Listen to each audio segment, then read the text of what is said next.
matondo ba ndeko balandi bana bayindo kopesi bino bayengeki luka kozwa na banso bazopesa ngonga na éveil spirituel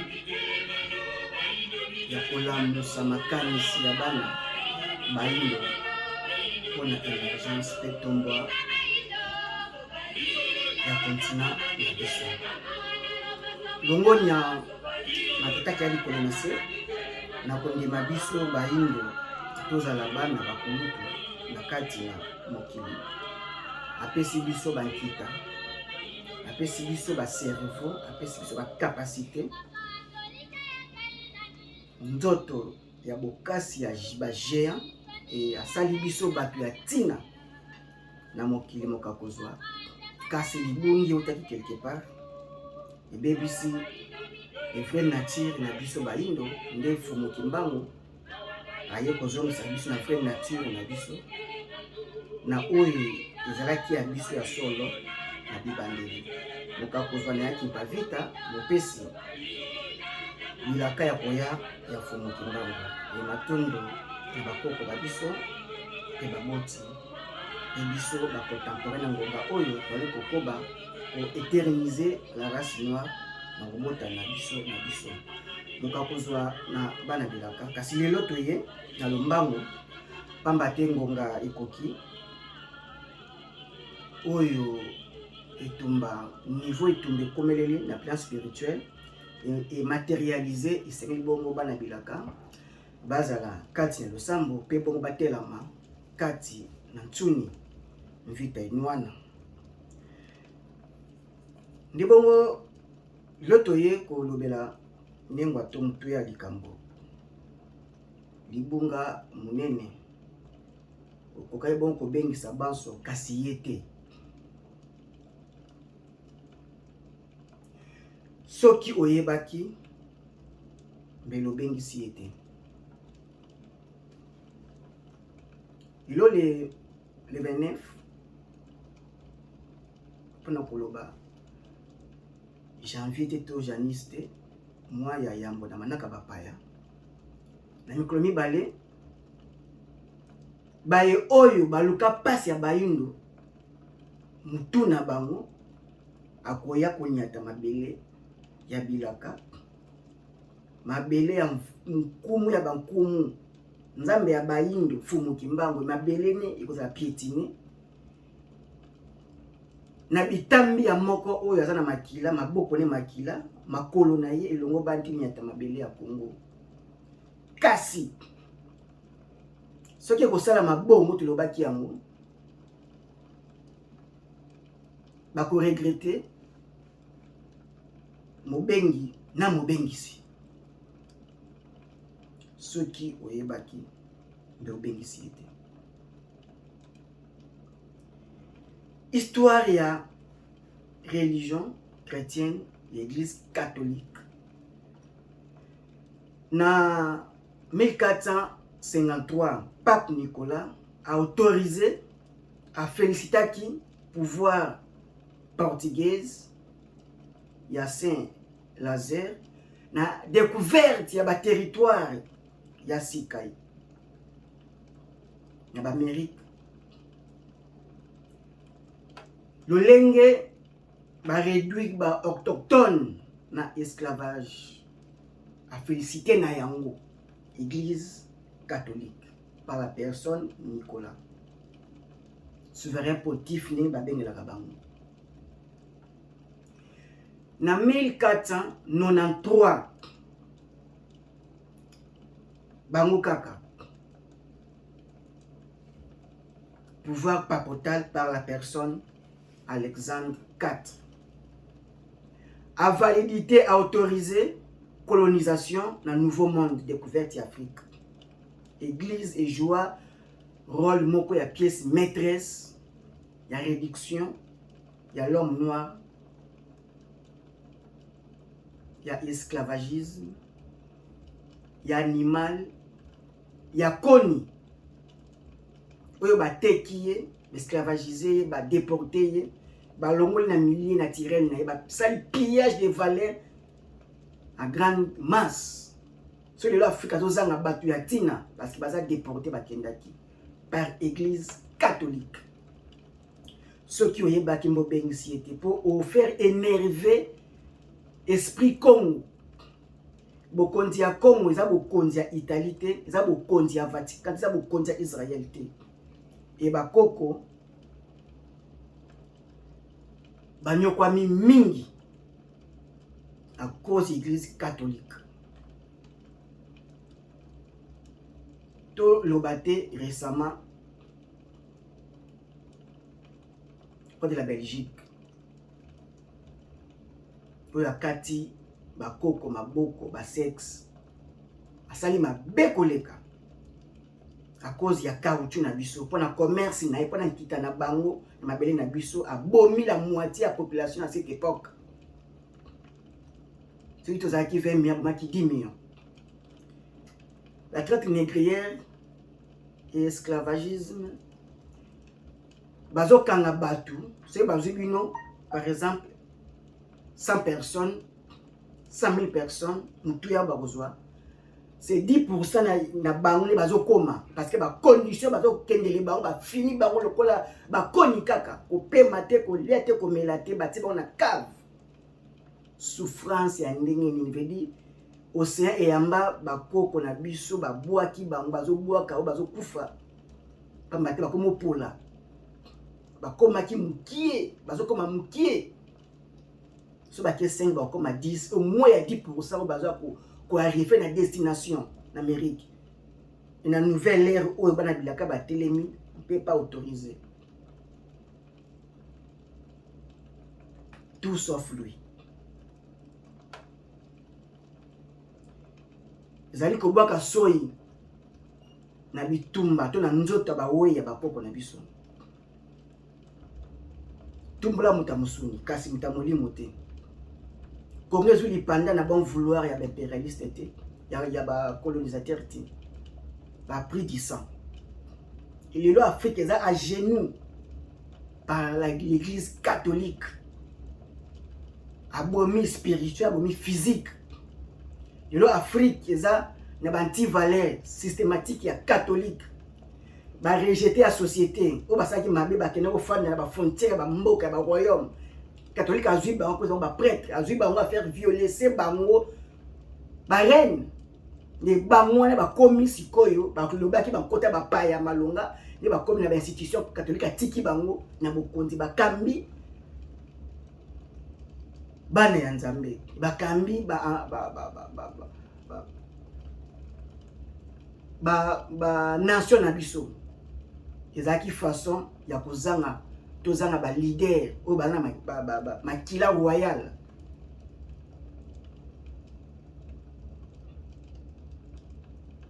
Bazana maîtrise ya MPPT, MPP ya Congo. Bana maîtrise ya mabele ya Congo te et ba ko maîtriser mai ya Congo te, moins moto ya Congo. Et force ya nature et ko s'opposer bientôt. Tolandi mutu oyo soki oyebaki bango na intégralité ya interview ya Pape François oyo bosaleli dépense colossale en vain pona koyamba Zabolo, ennemi de l'Afrique, le peuple africain. Tolandi sexuelle et des personnes avec des tendances homosexuelles, et c'est encore plus au sein de mon église. Les Africains doivent comprendre que les temps changent et les mentalités aussi. Nous ne pouvons pas continuer à vivre avec ces préceptes du Moyen-Âge. C'est nous qui leur avons apporté cette Bible. Elle est avant tout une tradition européenne et l'homosexualité en fait partie. Je ne comprends pas tous ces vagues de protestation des chrétiens sur le continent africain. Les homosexuels sont aussi des enfants de Dieu. En 2018, j'ai dit que l'enfer n'existe pas. Cela a créé les mêmes ramousses en Afrique. La Bible est à réécrire. Tout n'est pas à prendre au sérieux dans la Bible. C'est un livre comme tout autre livre écrit par des hommes d'une certaine époque différente de la nôtre. Dieu qui brûle Sodome et Gomorrhe à cause des homosexuels est l'une des absurdités de la Bible qu'il faut changer. Dieu ne peut pas brûler ses enfants. Je compte apporter beaucoup de réformes à la Bible pour qu'elle paraisse être plus digeste et adaptée aux chrétiens des temps modernes. Et je compte sur la communauté chrétienne d'Afrique. J'espère que les réformes que j'envisage n'altéreront pas leur foi en Christ. Ces réformes permettront aux Africains d'avoir une place considérable auprès de Christ. Dans la Bible actuelle, ils ne sont rien d'autre que des esclaves. Et cela m'a toujours causé un problème moral de voir un peuple qui se donne à fond pour Christ être considéré comme des esclaves. Ce n'est pas normal. Personne ne pouvait prévoir qu'après des siècles d'esclavage initiés par le pape de l'époque, les Africains embrasseraient le Christ sans se poser des questions. Les Africains ont pardonné à l'Église sans que l'Église ne leur demande des excuses. C'est ce que le Christ demande, toujours pardonner. C'est un peuple assez étrange. J'espère qu'ils finiront par accepter les homosexuels comme étant les enfants de Dieu. L'erreur a été décrite dans l'Ancien Testament que Dieu a brûlé les homosexuels. C'est ce passage qui crée la confusion dans leur tête. Les Africains doivent comprendre que Dieu même commet des erreurs parfois. Tout n'est pas parfait dans la vie. Matondo, commentaire écoute ezate. Au milieu keli le poto oyo boloba banda mbotama. Ce qui interprète ou qui interprète à faire interpréter les biens dans kota oyo boloba malunga. Est-ce que vous avez la foi chrétienne, toi aujourd'hui conscience, so vous avez mutu. Parta lelo ki mission oyo, vous avez susu na bokambami ya bonzambe ya bapayate. Vous avez susu christianisé te. Bible yo benga arme mukande santo abeza Bible comme tout autre livre eza uti na berere faut changer ngo ba bitu nzamba sala erreur ba valeur chrétienne ba valeur ya homosexualité donc ba boko donc ce qu'on dit Bible ndima homo ba homosexuel baza ba nzambe bali ba changer Bible mukolo église mbatu ba koma yango bango moko eza ya binote eza ba valeur ya bisote to loba makambo utakala preuve yango émission oyo s'abonner partager en moi grande masse pour na éveil à conscience ya baïno ceux qui Afrique ont souffrir à cause ya makambo à cause ya Bible. La Bible est un élément ya aliénation na l'élite intellectuelle africain ba kangami na makambo ya Israël mamba Bible ya Vatican ne échec ya Afrique za na Bible pena quoi ngonga ikoki tozongise ba Bible et tozongisa ngoni manière a dit notre kosomba ba nouveau testament eza moins cher. Nous sommes coupés ça y est, coupés ça, nous sommes coupés ko boaka, pe ko bamba. Ezaka une manière ya kozongisa kaka. Et soki oyebaki ndo bengisi mutalolengo te. Obwakeli koko soyi okobunda na maloba ya koko. Tolandi mwana fumuki mbango za na bana ya lolenge nyonso. Yoka moko mwana fumuki mbango réaction na ye très positive tolandi.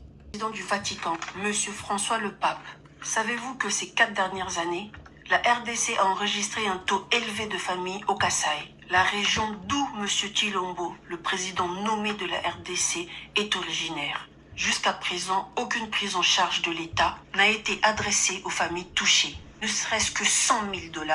En RDC, nous avons enregistré encore des milliers de morts, du massacre et des viols à l'est du pays, au profit de la balkanisation et pour l'intérêt des Occidentaux et du Vatican. Les familles congolaises sont déportées et jusqu'aujourd'hui, aucune prise en charge de l'État n'a été adressée aux survivants et aux familles des victimes. Ils vivent en RDC dans des camps de réfugiés dans leur propre pays et même pas 100 000 $ n'a été dressé pour leur cause. Des terribles inondations ont frappé la nation, traînant des centaines de morts. Les familles, jusqu'aujourd'hui, se retrouvent sans toit et vivent dans des rues avec des enfants de bas âge. Et jusqu'aujourd'hui, aucune aide de l'État, ne serait-ce que 100 000 $. En RDC, les malades ne sont pas pris en charge en urgence, sans payer une caution de 300 $, sachant que les Congolais vivent avec une moyenne de 1 $ par jour. Pour être transfusé, il faut un acompte de 150 $ par poche de sang et ramener 2 donneurs. Et jusqu'aujourd'hui, les familles ne reçoivent aucune aide de l'État, ne serait-ce que 100 000 $.